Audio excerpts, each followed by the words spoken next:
Frères et sœurs en Christ, que Dieu vous bénisse puissamment au nom de Jésus-Christ. Exhortons nos frères et sœurs. Seigneur Jésus-Christ, nous t'invitons au milieu de nous. Viens nous exhorter par la puissance de ta parole au nom de Jésus-Christ. Amen. Frères et sœurs, exhortons-nous sur l'Église.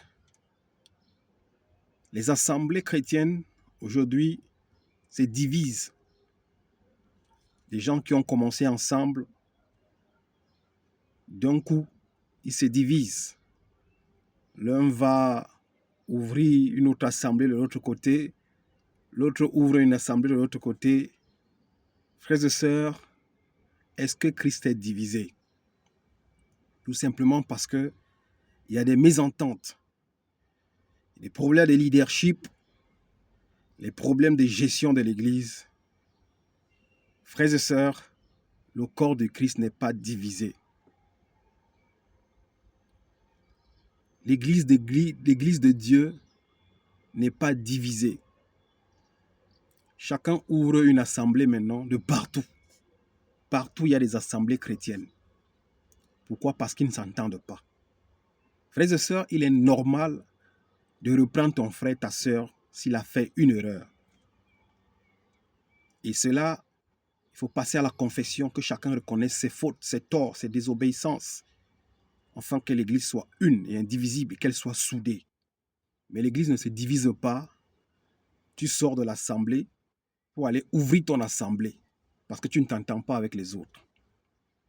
Le corps de Christ n'est pas divisé.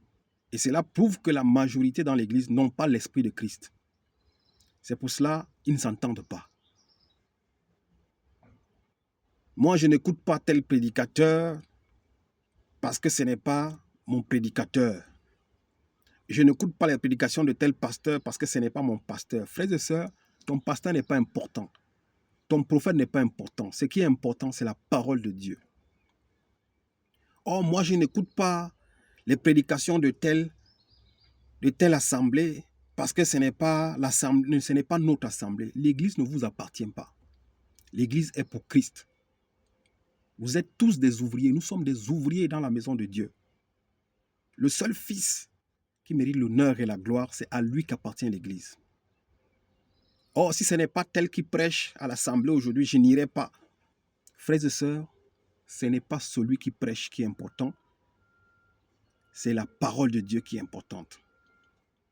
Allons dans le livre de Galates, chapitre 5, verset 15. La Bible déclare ici, frères et sœurs, « Mais si vous vous mordez et vous vous dévorez les uns les autres, attention, vous finirez par vous détruire les uns les autres. » Dans les assemblées chrétiennes aujourd'hui, les uns se mordent, les autres se mordent. La Bible déclare, vous allez finir par vous détruire. En vous mordant, en vous insultant, en vous calomniant les uns les autres, vous détruisez le corps du Christ. L'Église n'appartient pas à un homme. Faites attention de vous détruire en vous mordant les uns les autres. L'Église n'est pas à un homme, elle est pour Dieu. Je continue. Voici donc ce que je dis. Marchez par l'esprit et vous n'accomplirez pas les désirs de votre chair, de votre propre nature. En effet, la nature humaine a des désirs contraires à celle de l'esprit. Je vais passer au chapitre 26, frères et sœurs. Galates 5, verset 26. La Bible déclare ici, je lis au nom de Jésus-Christ. Si nous vivons par l'esprit, laissons-nous aussi guider par l'esprit. Ne soyons pas vaniteux en nous provoquant les uns les autres, en nous portant envie les uns les autres. Beaucoup de gens dans l'Église de Dieu sont vaniteux parce qu'ils ne vivent pas selon l'esprit, ils vivent selon la chair. L'Église ne doit pas être une église vaniteuse, ce qui pousse les provocations les uns les autres. Tel pasteur qui attaque tel pasteur, si vous êtes dans la vérité, bien sûr, si vous avez l'esprit, un enfant de Dieu ne peut pas attaquer son frère pour rien. L'apôtre Paul a repris Pierre quand il a commis un acte d'hypocrisie. Il l'a repris devant tout le monde. Mais ce n'étaient pas des actes vaniteux. Ils ne s'enviaient pas les uns les autres. Mais l'apôtre Paul l'a repris parce qu'il a commis un acte d'hypocrisie. Lui qui mangeait et buvait avec les non-juifs quand ses frères n'étaient pas là. Mais quand les frères juifs sont arrivés, il a commencé à s'éclipser. Et l'apôtre l'a repris sévèrement en lui disant, tu es un hypocrite. Tu mangeais et tu buvais avec eux avant que les frères juifs n'arrivent. Mais pourquoi tu le fais maintenant? Si nous vivons par l'esprit, laissons-nous aussi conduire par l'esprit. Ne soyons pas vaniteux en nous provoquant les uns les autres, en nous portant envie les uns les autres. Beaucoup d'hommes, soi-disant hommes de Dieu, sont vaniteux. Ils se portent envie. Ils s'insultent. Tel ne prêche pas bien, tel ne prêche pas pour Jésus-Christ, tel ne fait pas ceci, tel ne fait pas cela. Frères et sœurs, ne nous portons pas envie. Chacun a reçu son ministère et il le conduit selon la volonté de l'Esprit. Les mêmes différents dons, mais le même esprit. Ne soyons pas vaniteux en nous portant envie. L'Église de Dieu ne nous appartient pas. 1 Corinthiens chapitre 3, 1 Corinthiens chapitre 3, verset 3. La Bible déclare ici, parce que vous êtes encore animés par votre nature. En effet, puisqu'il y a parmi vous de la jalousie, des disputes et des divisions, n'êtes-vous pas dirigés par votre nature propre? Il y a de la jalousie. Oh, tel ne prêche pas bien. Tel dénonce seulement les œuvres des ténèbres, il ne sait pas prêcher. Il y a de la division. N'écoutez pas les prédications de tel, parce qu'il n'est pas il n'est pas un homme de Dieu. C'est de la division, c'est de la jalousie dans le corps du Christ. Le corps du Christ n'est pas divisé. Je continue au chapitre 4, la Bible déclare, quand l'un dit, moi je me rattache à Paul, et un autre, moi à Apollos, n'êtes-vous pas animés par votre nature? Moi je n'écoute pas les prédications de tel pasteur. Je n'écoute pas les prédications de tel. J'écoute seulement les prédications de pasteur tel. Frère, tu es animé par un esprit charnel. Tu n'es pas animé par l'esprit. Parce que ce que ton pasteur dit ne vient pas de lui, ça vient de la parole de Dieu.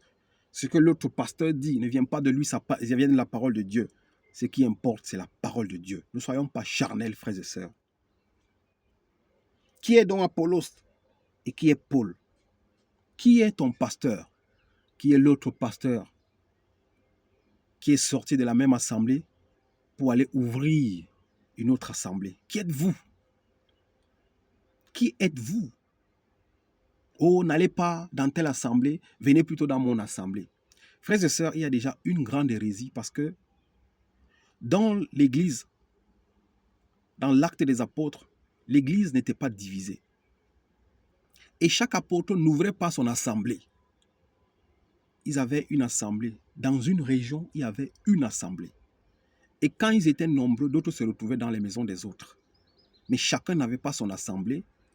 Étant lui-même le directeur de l'assemblée, le responsable de l'assemblée, mais c'était des assemblées qui se détachaient parce qu'il n'y avait pas assez de place pour tout le monde. Mais personne n'était à la tête de l'assemblée, personne ne se faisait le DG, le directeur de l'assemblée ou le fondateur de l'assemblée chrétienne. Qui est Paul? Qui est Apollos? Je continue au chapitre 5. L'apôtre Paul dit ici, j'ai planté, Apollos a arrosé, mais c'est Dieu qui a fait grandir. Ainsi, ce n'est pas celui qui plante, ni celui qui arrose qui compte, mais Dieu qui donne la connaissance. Ce n'est pas ton pasteur qui prêche bien qui compte. Ce n'est pas l'autre pasteur qui prophétise bien qui compte. L'apôtre Paul dit, il a planté, Apollos a arrosé. Mais ce qui compte, c'est Dieu qui fait croître la sémence. Ce qui compte, c'est Dieu qui compte. La parole de Dieu et rien que la parole de Dieu. Ce n'est pas les hommes. Nous ne sommes pas là pour les hommes dans le corps du Christ, mais nous sommes là pour véhiculer le message qui est vie et esprit venant de Christ. Verset 9, la Bible déclare au verset 9, en effet, Nous sommes ouvriers avec Dieu. Vous êtes le champ de Dieu, la construction de Dieu. Le corps du Christ, c'est le champ de Dieu. Et les pasteurs, les prophètes, les docteurs, les évangélistes sont ouvriers de Dieu. Ils sont là pour travailler pour Dieu et non pour diviser le corps de Dieu, le corps du Christ. Le fondateur de l'Église, c'est Jésus-Christ. Vous êtes des ouvriers. Travaille à ton niveau, selon ton ministère, et laisse l'œuvre de Dieu tranquille, sans apporter la jalousie, la division. Quand je ne suis pas là, n'y allez pas. Comme l'autre n'est pas d'accord avec nous, séparons-nous, ouvrons une autre assemblée. Non. La repentance, frères et sœurs, reprend celui qui est en erreur et que chacun se repente et qui se corrige. Verset 21, frères et sœurs, nous allons finir. Verset 21, la Bible déclare que personne ne mette donc sa fierté dans des hommes, car tout vous appartient. Que ce soit Paul, Apollos, Céphas, le monde, la vie, les morts, le présent ou l'avenir, tout est à vous.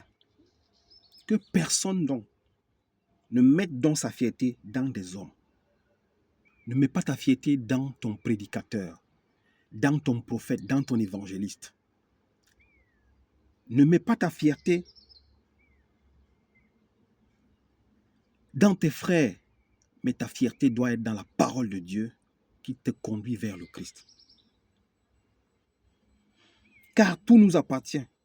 Que ce soit Paul, que ce soit Apollos, que ce soit Céphas, le monde, la vie, la mort, le présent, la vie, tout est à vous. Et nous sommes en Christ et Christ est à Dieu. Frères et sœurs, qu'il n'y ait pas de division, des jalousies, l'animosité, des choses vaniteuses dans l'Église de Dieu. Nous ne sommes pas là pour séparer le corps du Christ. Tel n'est pas important plus que l'autre dans le corps du Christ. Ce n'est pas parce que c'est elle qui a prêché que je vais écouter.